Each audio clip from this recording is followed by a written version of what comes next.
Good morning વિદ્યાર્થી મિત્રો, હવે તમે આ વિષયના વિડીયોઝ એક સાથે પણ જોઈ શકો છો. તેના માટે વિડીયો નીચે મારી ચેનલનું નામ છે, તો ચેનલમાં જઈ પ્લેલિસ્ટમાં જશો તો આ વિષયના વિડીયોઝ એક સાથે જોઈ શકશો.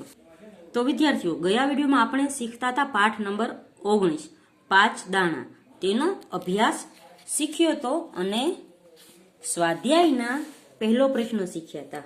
આ વિડીયોમાં આપણે સ્વાધ્યાય પૂર્ણ કરીશું.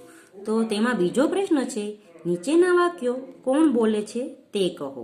તો પહેલું વાક્ય છે, એ દાણા જતન કરીને સાચવજો. તો આ વાક્ય ધનપાલ શેઠ છે તે મોટી વહુને બોલે છે.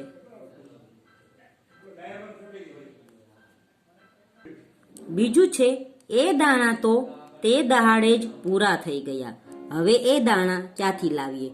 તો આ વાક્ય ધનપાલની મોટી બે વહુઓ બોલે છે. ત્રીજું છે, સસરાજી મેં એ દાણા બરાબર સાચવી રાખ્યા છે, થોભો હું દાબડી લઈ આવું. તો આ વાક્ય ત્રીજી વહુ બોલે છે. 4 નંબરનું છે, સસરાજી એ દાણા લાવવા માટે આપણે મારા પિયર ગાડા મોકલાવવા પડશે. તો આ વાક્ય સૌથી નાની વહુ બોલે છે. પછીનો પ્રશ્ન છે, નીચેના પાત્રોનો 4-5 વાક્યમાં પરિચય આપો. તો પહેલું છે ધનપાલ શેઠ. તો ધનપાલ શેઠનો પરિચય આપતા લખ્યું છે કે ધનપાલ શેઠ પ્રતિષ્ઠિત વેપારી હતા. દેશાવર સાથે એમનો વેપાર ચાલતો હતો.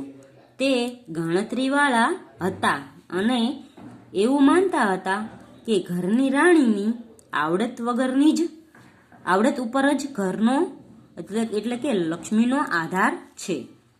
ચારેય વહુઓ ઘર રખવું અને ચાલાક છે કે નહીં એ જાણવા શેઠે એમની કસોટી કરી. નાની વહુ એમાં સફળ થઈ. શેઠ માનતા હતા કે બધી વહુઓ પોતપોતાની સૂઝ પ્રમાણે કામ કરશે તો ઘરની શોભા વધશે. બીજું છે, સૌથી નાના દીકરાની વહુ. તો તેનો જવાબ છે, ધનપાલ શેઠની સૌથી નાની વહુ ઠરેલ, ચતુર અને શાણપણવાળી હતી. સસરાએ આપેલા ડાંગરના 5 દાણાનો મર્મ તે સમજી ગઈ. એ 5 દાણા તેણે પિયર મોકલ્યા ને વવડાવ્યા.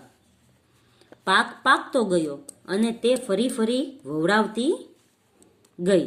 જ્યારે સસરાએ તે દાણા માંગ્યા ત્યારે તેણે કહ્યું કે એ દાણા લાવવા માટે આપને મારે પિયર ગાડા મોકલાવવા પડશે. શેઠની સૌથી નાની વહુ આવી સમજદાર હોવાથી જ શેઠે તેને આખા ઘરનો કારભાર સોંપ્યો હતો. પછી છે, સૂચવ્યા મુજબ કરો. તો તેમાં પહેલું છે, તમારા વડીલો પાસેથી કહેવતો સાંભળો. તો આપણે એ કહેવતો લખવાની છે. તો અહીં કહેવત છે પહેલી, નાચવું નહીં ને આંગણું વાકું. બીજી કહેવત છે, ઉતાવળે આંબા ન પાકે. ત્રીજી કહેવત છે, ઝાઝા હાથ રળિયામણા. ચોથી કહેવત છે, ખાલી ચણો વાગે ઘણો. પાંચમી કહેવત છે, સાપ ગયા ને લીસોટા રહ્યા. બીજો પ્રશ્ન છે, આ કહેવતોના અર્થ તમારા શિક્ષકની મદદથી જાણો અને લખો. તો આ 5 કહેવતો લખી છે તેના અર્થ આપણે લખવાના છે. તો તેમાં પહેલી કહેવત હતી, નાચવું નહીં ને આંગણું વાકું. તો તેનો અર્થ થશે, કામ ન આવડતું હોય કે કામથી છટકવું હોય ત્યારે કોઈ બહાનું કાઢવામાં આવે છે. પછી 2 નંબરનું છે, ઉતાવળે આંબા ન પાકે. તો તેનો અર્થ છે, ઉતાવળ કરવાથી કોઈ કામ સારી રીતે થતું નથી. 3 નંબરનું છે, ઝાઝા હાથ રળિયામણા. તો તેનો અર્થ થશે, વધુ માણસો કોઈ કામમાં લાગી જાય ત્યારે કામ ઝડપથી અને સારું થાય. 4 નંબરનું છે, ખાલી ચણો વાગે ઘણું. તો એનો અર્થ છે, જેનામાં ઓછી આવડત હોય તે વધુ ડાહપણ એટલે કે હોશિયારી કરે. 5મી છે, સાપ ગયા ને લીસોટા રહ્યા. તો તેનો અર્થ છે, કાર્ય પૂરું થયા પછી તેના સંસ્કારો રહી જાય છે. પછી છે, આ કહેવતનો વાક્ય પ્રયોગ કરો. તો આ કહેવતોનો વાક્ય પ્રયોગ કરેલો છે. પહેલું છે, કાકા અમારે ત્યાં લગ્નમાં આવવા માંગતા ન હતા, તેથી તેમણે માંદગીનું બહારનું કાઢ્યું. આને કહેવાય નાચવું નહીં ને આંગણું વાકું. 2 નંબરનું છે, પિતાએ પોતાના પુત્રને કામમાં ઉતાવળ કરતો જોઈને સલાહ આપી કે બેટા ઉતાવળે આંબા ન પાકે.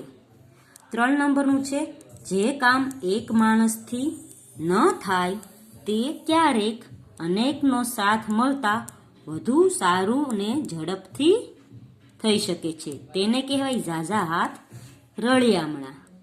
4 નંબરનું છે, એનામાં ઝાઝી આવડત ન હોવા છતાં કોઈ પણ વાતમાં એને સલાહ આપવાની ટેવ પડી ગઈ છે, સાચે ખાલી ચણો વાગે ઘણો.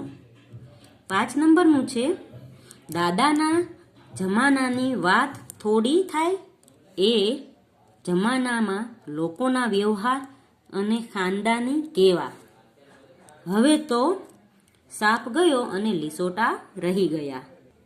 પછી છે, તમે એક મૌલિક વાર્તા લેખન કરો, એટલે કે આપણે મૌખિક વાર્તા લખવાની છે અને એ વાર્તા ક્લાસમાં વાંચવાની છે.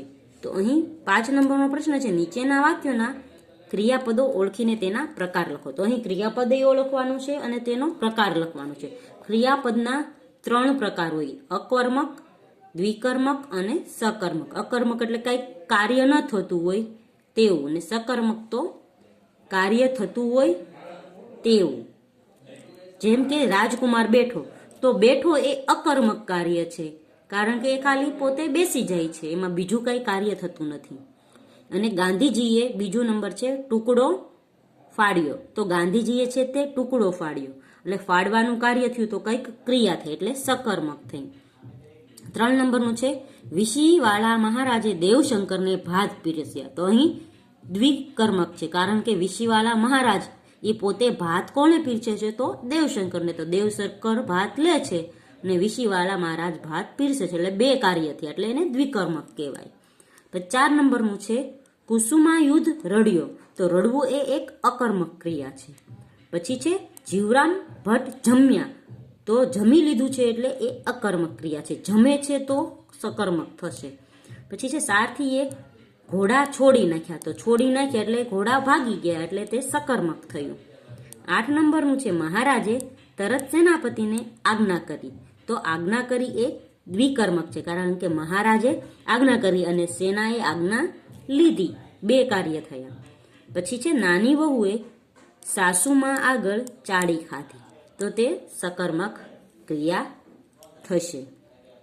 તો વિદ્યાર્થીઓ, અહીં પાઠ પૂર્ણ થાય છે. આવતા વિડીયોમાં આપણે સુભાષિતો શીખીશું.